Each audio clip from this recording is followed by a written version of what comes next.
Hello and very warm welcome to all of you. कैसे हैं आप सब? मैं आपका मेंटोर और एक बार फिर से आपके सामने उपस्थित हो गया हूं लर्न इंग्लिश विदाउट रूल्स के एक नए और फ्रेश सेशन के साथ। आज का ये सेशन एक बार फिर से एक नए प्रकार के क्वेश्चन को समर्पित है। जैसा कि मैंने पिछले दिन कहा था कि अब से लेकर के आपके एग्जामिनेशन तक इस त्योहार में हम आपके साथ साथ चलेंगे और हर नए तरह के क्वेश्चन को कोशिश करेंगे एक नए अप्रोच के माध्यम से आपके सामने रखें, ताकि आपको क्वेश्चन सॉल्व करने में थोड़ी आसानी महसूस हो और आप अपने अंक जो आप प्राप्त करते हैं उसको बेहतर कर पाएं और एग्जाम को क्वालिफाई करें।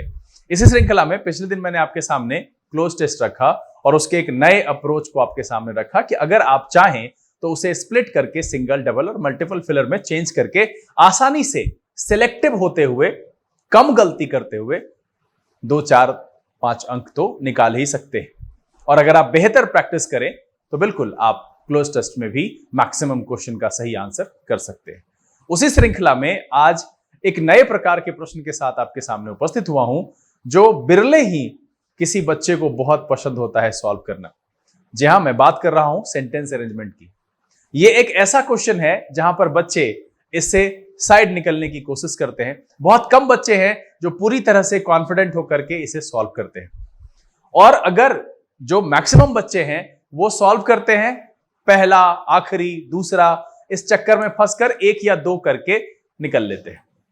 तो इसी चीज को एक नए अप्रोच के साथ फिर मैं आपके सामने रख रहा हूं। मैं बिल्कुल यहां पर यह नहीं कहूंगा कि आप जिस पुराने अप्रोच से बना रहे हैं और अगर आप बेहतर कर पा रहे हैं तो उसमें आपको कुछ भी बदलने की जरूरत है, लेकिन मैं यहां पर जो अप्रोच आपके सामने रख रहा हूं, इसमें अगर आप इस अप्रोच को ठीक ढंग से समझ लेते हैं और इसके आधार पर प्रैक्टिस करते हैं तो जब भी बनेगा तो 5 का 5। वैसे आप एक, पहला, आखिरी और दूसरा ये ढूंढने में तो पहले से ही माहिर हैं। तो हम कुछ बात करेंगे इस पर कि क्या समस्या है, सेंटेंस अरेंजमेंट में क्यों परेशानी होती है, और पूरे विस्तार से इस नए अप्रोच को आपके सामने रखेंगे। तो सेशन की शुरुआत करते हैं। नोटबुक और पेन लेकर के तैयार हो जाइए। चलिए सीखते हैं कि क्या कोई नया तरीका हो सकता है जिसके माध्यम से आसानी से सेंटेंस अरेंजमेंट को सॉल्व किया जा सकता है। चलिए देखा जाए।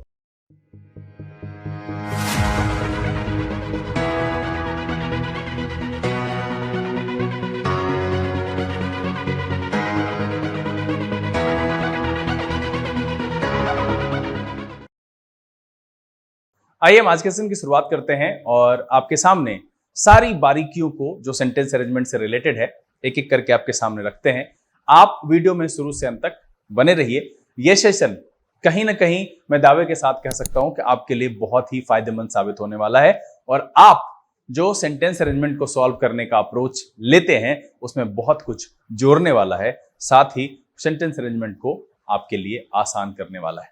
सेशन को शुरू करेंगे, लेकिन उससे पहले जो लोग इस चैनल पर नए हैं चैनल को सब्सक्राइब कर लीजिए, बेल आइकन जरूर प्रेस कीजिएगा ताकि यहां से अपलोड की गई वीडियोस की नोटिफिकेशन आपको मिले और आपका कोई भी सेशन मिस ना हो।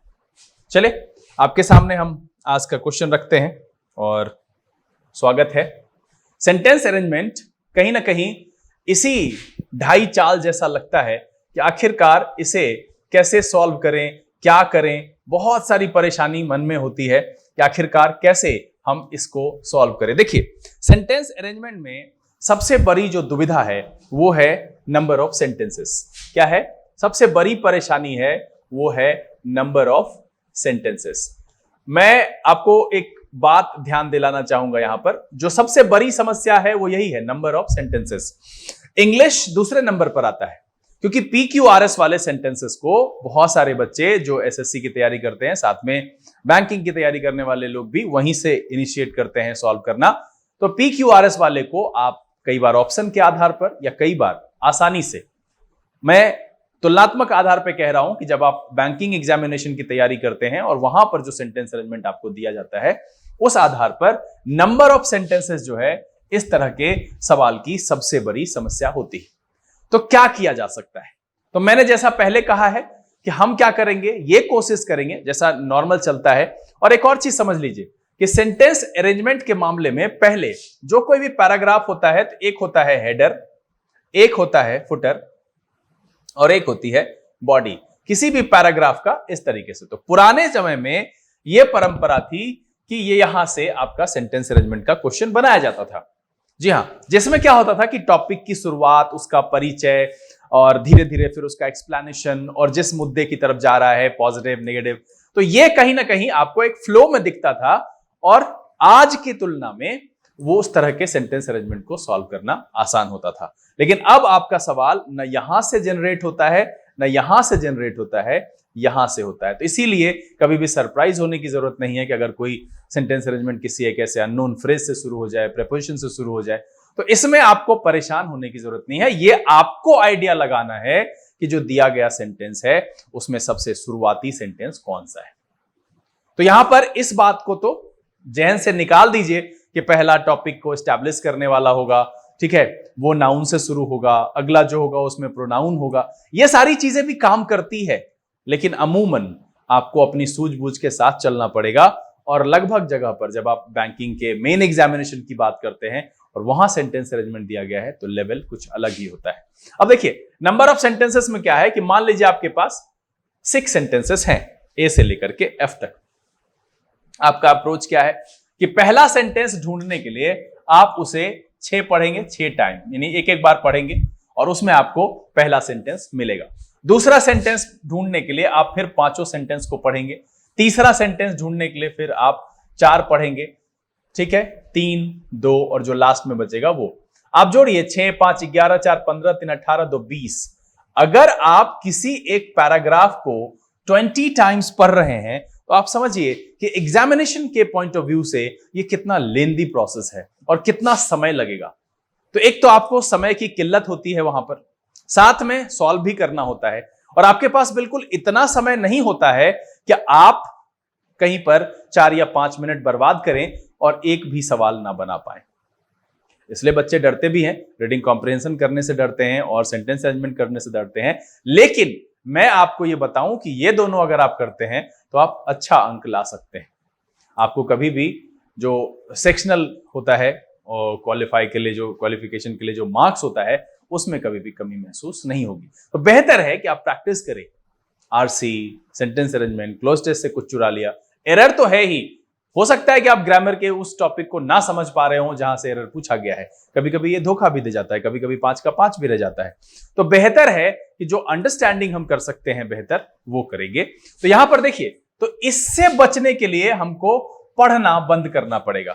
हम पैराग्राफ को एक बार पढ़ेंगे और इसमें हम ये तो नहीं पता लगा सकते ना, मान लीजिए कि बहुत परेशानी होती है कि सेंटेंस किससे शुरू होगा, पहला कौन सा होगा, दूसरा कौन सा होगा, तीसरा कौन सा होगा। यही एक परंपरागत मेथड है और इसी से लगभग बच्चे जो है सेंटेंस अरेंजमेंट बनाते हैं।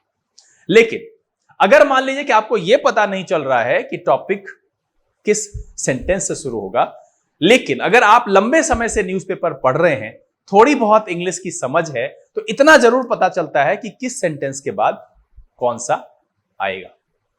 तो ये पढ़ने के दौरान हम क्या करेंगे कि मान लीजिए 6 सेंटेंस है मेरे पास, ए है, बी है, सी है, डी है, ई है और एफ है।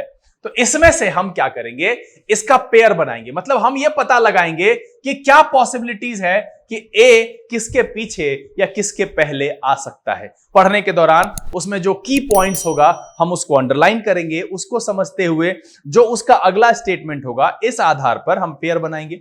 और अगर मान लीजिए कि 6 सेंटेंस है और मेरे पास 2 ही पेयर बना, तो एक तो 2 पेयर बना तो 2 सेंटेंस इधर हो गए और एक सिंगल सेंटेंस बना। 2 पेयर इन 2 गुना 2 4 हो गया यहां पर। तो आपके पास अरेंज करने के लिए 4 सेंटेंस बचे, 2 पेयर वाला और 2 सिंगल।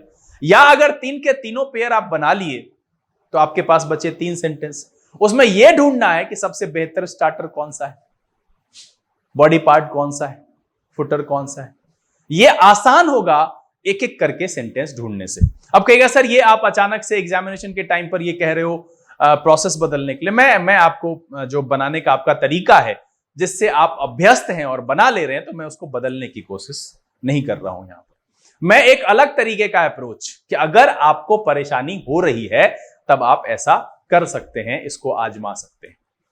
चलिए मैं अब यहां पर क्वेश्चन को रखता हूं सामने और आपसे यह कहता हूं कि आप इस क्वेश्चन को देखिए।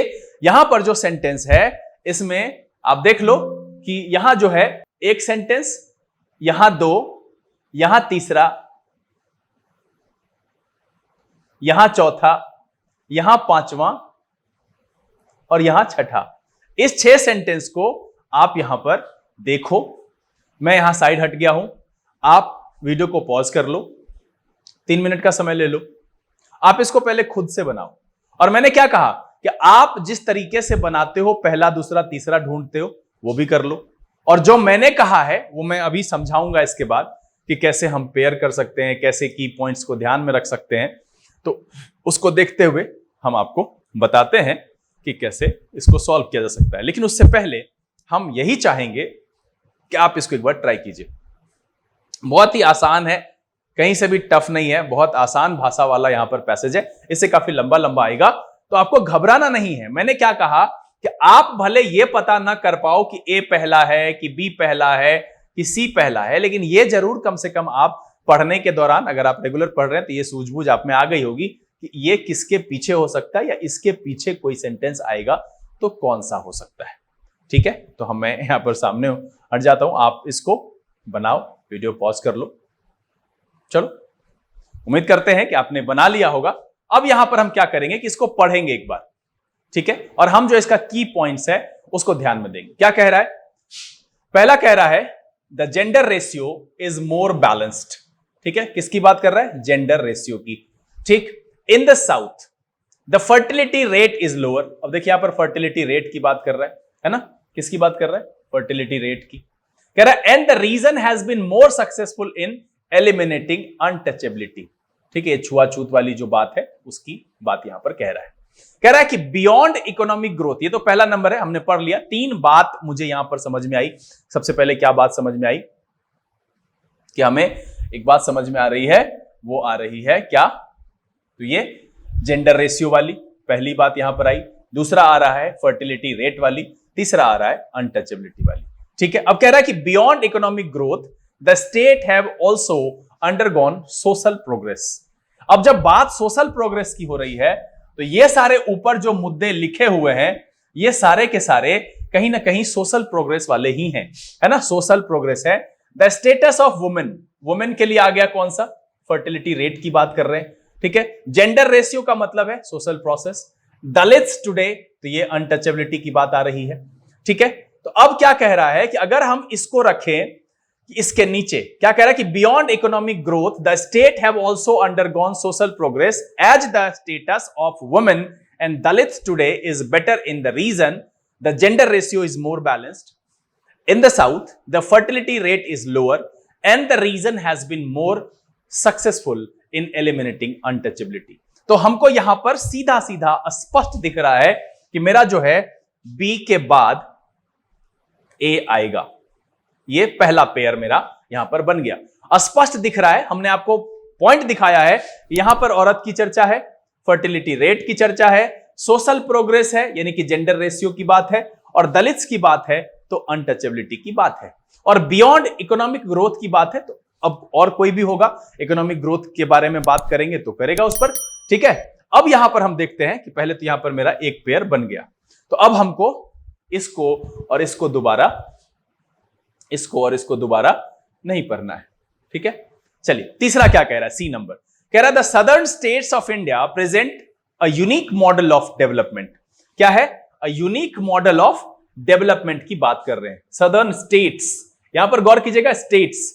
अब कह रहा है कि the region attracts multinational IT services and automobile manufacturing forms while remaining the spice capital यानी कि एग्रीकल्चर। देखिए किस में आया? सर्विस में आया, मैन्युफैक्चरिंग में आया, एग्रीकल्चर की बात कह रहा है, ऑफ द वर्ल्ड। ठीक है, तो हम मेन जो की फैक्टर है उसको कर लेंगे यहां पर। और यूनिक मॉडल ऑफ डेवलपमेंट इसमें आ रहा है। सर अब पेयर तो बन नहीं रहा है, तो हम अभी पढ़ रहे हैं, पढ़ के आगे पढ़ेंगे, हम थोड़ा धीरे पढ़ेंगे, जैसे जैसे आदत हो जाएगी और अभ्यस्त हो जाएंगे फिर हम तेज करेंगे। कह रहा है कि दे have become the countries economic engine. अब किसके बारे में कह रहा है? Southern states. यहां देखिए द स्टेट्स, दे लगा हुआ है, तो ये ऐसे यूनिक मॉडल ऑफ डेवलपमेंट को रिप्रेजेंट किया है कि वो क्या हो गए हैं? They have become the countries economic engine and the bastions of the social progress. तो मेरा जो है सी के बाद ई का पेयर दिख रहा है, क्योंकि डी अलग चीज है, तो मेरा यहां पर क्या आ गया? सी के बाद ई आ गया। हम कैसे समझे? यहां पर सबसे पहले तो स्टेट्स कह रहा है, इसके लिए दे लगाया, और ये इकोनॉमी ऐसा हो गया है कि इकोनॉमिक इंजन हो गया है। तो यूनिक मॉडल ऑफ डेवलपमेंट की बात कर रहा है, तो यहां से मेरा आ गया। अब बचा कौन सा? डी और एफ। ठीक है, अब कह रहा है कि the region attracts multinational IT services and automobile manufacturing firms while remaining the spice capital agriculture of the world. Also the average per capita income in the 5 southern states is 3 times of Uttar Pradesh and about 5 times Bihar's। तो मतलब है कि अब आ जाएगा D और F. देखिए मेरे sentence की संख्या फाइनली अब यहां से घट गई है, बीए हो गया, सीई हो गया और क्या हो गया? डीएफ। ठीक है, हमने ऊपर से एक बार पढ़ा और आसानी से इसको हमने मार्क कर लिया। यहां पर क्या हो गया? बीए हो गया, सीई हो गया और डीएफ हो गया। अब इसमें से जो ए है, रीजनिंग लगा लेंगे थोड़ा सा। ठीक है, रीजनिंग लगाएंगे तो कैसे चलेगा पता? देखिए रीजनिंग लगाएंगे तो ए मेरा जो है ये पहला सेंटेंस नहीं होगा क्योंकि ये बी के बाद आया है, ई मेरा पहला नहीं होगा और एफ मेरा पहला नहीं होगा, यानी कि ए, ई और एफ मेरा पहला नहीं। तो ऑप्शन कहां से आ रहा है? बी, सी और डी, ये मेरा पहला हो सकता है। ठीक है, अब बियॉन्ड इकोनॉमिक ग्रोथ है तो ये मेरा यहां से भी ऑप्शन खत्म हो गया कि इकोनॉमिक ग्रोथ की बात पहले होगी। चलिए अब कह रहा है D number the region attracts multinational और C number the southern states of India. तो ये सबसे बेहतर रिप्रेजेंट कर रहा है शुरुआत कि जो साउथ के स्टेट्स है ना, वो एक बेहतरीन यूनिक इकोनॉमिक जो यूनिक मॉडल ऑफ डेवलपमेंट है वो प्रेजेंट किया है ना, states unique model of development. तो मेरा पहला क्या हो गया? सीई हो गया। फाइनल जो फर्स्ट पेयर हो गया ये मेरा एक नंबर हो गया। अब ई नंबर में कह रहा है दे have become the countries economic engine and visions of social progress. ठीक है, अब यहां पर क्या है? Also the average per capita income. तो इसके बाद जो है द रीजन अट्रैक्ट्स मल्टीनेशनल, यहां पर जो है इकोनॉमिक इंजन हुआ है। कैसे हुआ भाई? तो ये मल्टीनेशनल कंपनी को अट्रैक्ट कर रहा है, ऑटोमोबाइल मैन्युफैक्चरिंग को अट्रैक्ट कर रहा है। इसके बाद क्या आ जाएगा? डी, और जैसे आया तो डी के बाद आ जाएगा एफ, उसके बाद फिर फाइनल लास्ट में बचा बी और ए। तो मेरा जो फाइनल पेयर हो गया वो क्या हो गया? सी ई डी एफ बी ए। देखिए ये एक नए तरह का अप्रोच है, आपको हो सकता है कि परेशानी हो, लेकिन जब आप इस पर अभ्यास करेंगे आप इसको आसानी से कर पाएंगे। क्या है कि हमने कैसे देखा कि भैया पहले पेयर बना लिया। पेयर अब जरूरी नहीं कि दो दो का ही पेयर बने, कभी कभी तीन भी आपको एक साथ में आसानी से जुड़ता हुआ दिखेगा, तो जुड़े तो जोड़ दीजिए और उसके हिसाब से अरेंज कर लेंगे हम। तो इसमें फिर हमने जब पेयर बना लिया और सब की फैक्ट्स को, की पॉइंट्स को मैंने मार्क किया, उसके हिसाब से मैंने बनाया। अब यहां पर है कि पहला मेरा ये नहीं होगा, ये मेरा पहला नहीं होगा और एफ मेरा पहला नहीं होगा। बी, सी और डी में सबसे बेहतर स्टार्टर जो है वो मेरा सी है और उसके हिसाब से पैराग्राफ का जैसा फ्लो है फाइनली मेरा आंसर हो गया सी ई डी एफ बी ए। अब मेरा क्या कह रहा है? पहला सेंटेंस कौन सा है ना? फर्स्ट सेंटेंस कौन सा है? तो सी है, यहां से आंसर कर लिया। कह रहा है सेकेंड सेंटेंस कौन सा है? ई है, ये मेरा हो गया। थर्ड सेंटेंस कौन सा है? डी है। कह रहा है फिफ्थ सेंटेंस कौन सा है? बी है। देखिए ऑप्शन में है ही नहीं, यहां पर हम किसी को बी बना देते हैं। ठीक है, और कह रहा है which of the following the sixth last sentence, यहां पर जो है नहीं है तो इसको हम ए कर लेते हैं, ई। हमको इससे कोई मतलब नहीं है क्वेश्चन बनाने के लिए, बस इतना समझिए कि अगर आप इस तरीके से इस पैराग्राफ को पढ़ करके आराम से इसकी संख्या को कम कर लेते हैं, सबसे ज्यादा जो परेशानी है वो है नंबर ऑफ सेंटेंसेस। 6 आएगा, 7 आएगा, कभी कभी 8 भी आ सकता है। इस मेथड के लिए आपको प्रैक्टिस करना पड़ेगा। अगर आप ढंग से क्वेश्चन बनाएंगे तो 10-15 क्वेश्चन के बाद ये महसूस होने लगेगा कि आप आसानी से जो है की पॉइंट्स को मार्क कर पा रहे हैं और उसको कनेक्ट करके पेयर बना ले रहे हैं और फिर जाकर के फाइनली आपका सेंटेंस जो पैराग्राफ है वो अरेंज हो जा रहा है और 5 नंबर आपको मुफ्त में मिल जा रहा है। तो चलिए यहां पर उम्मीद करते हैं कि यह तरीका आपको बेहतर लगा होगा और इस अप्रोच से आपको फायदा पहुंचेगा। आप इस पर प्रैक्टिस कर लेंगे। अब यहां पर है कि मेरे यहां से विदा लेने का समय आ गया है। अगले दिन हम अब इस पर नए नए क्वेश्चंस आपके सामने रखेंगे और की फैक्ट्स ढूंढ ढूंढ करके पेयर करा करके हम सेंटेंस अरेंजमेंट का प्रैक्टिस आपको कराएंगे। ये बारी बारी से होता रहेगा। पिछले दिन मैंने वोकैब की शुरुआत की और उम्मीद करता हूं कि वो एपिसोड आपको पसंद आया होगा। इस तरह के एपिसोड्स भी आते रहेंगे। तो जैसा कि मैंने आपको कहा है कि जब तक ये एग्जामिनेशन का त्योहार है, हम हर तरह के आपके जो क्वेश्चन पैटर्न्स हैं जो पूछे जाएंगे वो हम आपके सामने बारी बारी से लाएंगे, उस पर क्वेश्चन प्रैक्टिस भी कराएंगे। तो क्लोज टेस्ट और सेंटेंस अरेंजमेंट 2 हो गया है। तो कभी कभी हम किसी किसी दिन में उसके सेट्स को ला करके अलग अलग तरह के पैटर्न्स को हम आपके सामने रखेंगे, आप भी सॉल्व करना, फिर उसके बाद हम उसको पूरे डिस्कशन के साथ सॉल्व करेंगे। उम्मीद करते हैं कि आज का ये सेशन और ये अप्रोच दोनों आपको बहुत ही अच्छा लगा होगा। अगर ये वीडियो आपको पसंद आया आप इसे लाइक कर दें। अगर आपने चैनल सब्सक्राइब नहीं किया है प्लीज सब्सक्राइब कर लीजिए, बेल आइकन जरूर प्रेस कीजिएगा ताकि यहां से अपलोड की गई वीडियोस की नोटिफिकेशन आपको मिले और आपका कोई भी सेशन मिस ना हो। समय यहां से विदा लेने का, बहुत जल्द इसी तरह के एक एपिसोड के साथ आपके सामने फिर उपस्थित होंगे। तब तक के लिए आप घर में रहें और जोर शोर से अपनी पढ़ाई में जुटे रहें। लर्निंग इंग्लिश विदाउट रूल्स के सेशन से this is BK Singh signing off. Keep reading, keep practising. Thank you, God bless you.